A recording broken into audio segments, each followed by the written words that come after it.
So France is taking its troops out of Niger. It is interesting to see France listening to Niger and doing what the people there want them to do. But perhaps what is of concern, or what is even more interesting, is that we still have US forces in Niger, and they are still operating to fight terrorism in Niger, although they changed position from the initial position. Perhaps what is interesting is also that we have a Western country that seemingly doesn't offend the people in Niger, or the administration currently in Niger, but we have the French troops who are really under pressure to leave, and the French ambassador.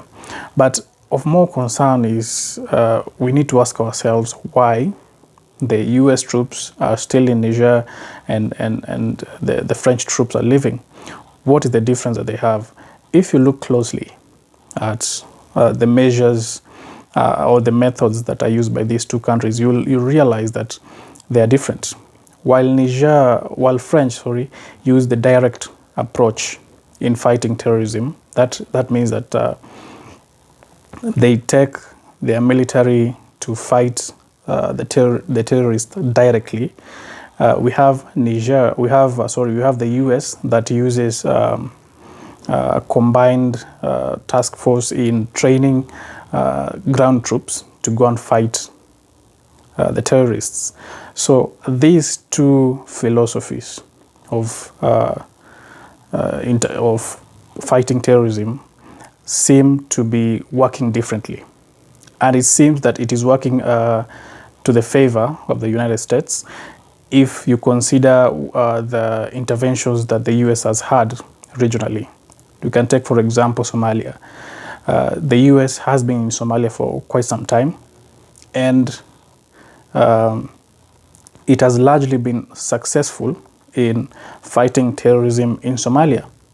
We haven't had the Somalian government trying to say that the US should leave the country, because the US uses that kind of a training, an indirect approach to train the ground militaries to fight the insurgency, to fight the terrorists in that area.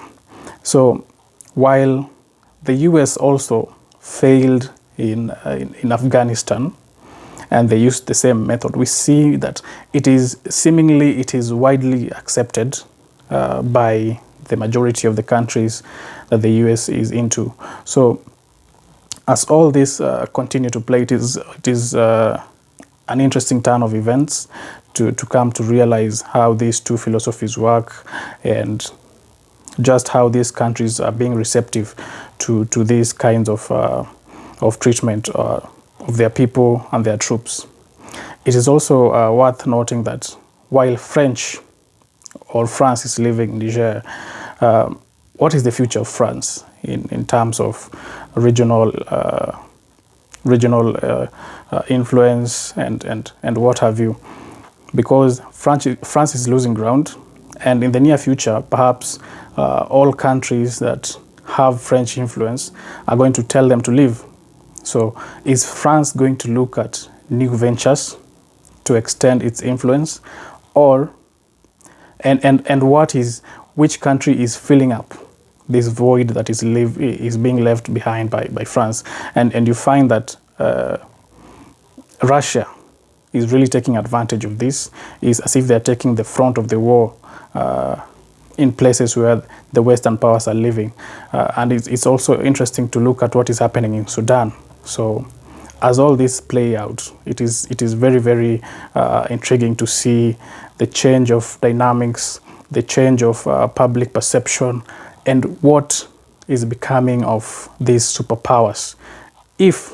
My opinion is, if they don't change strategy in approach, if they don't factor in the plight of the people that they are serving, then their influence is deemed to go down in Africa. Perhaps they can try that in some other country, but I think in Africa it's not going to work.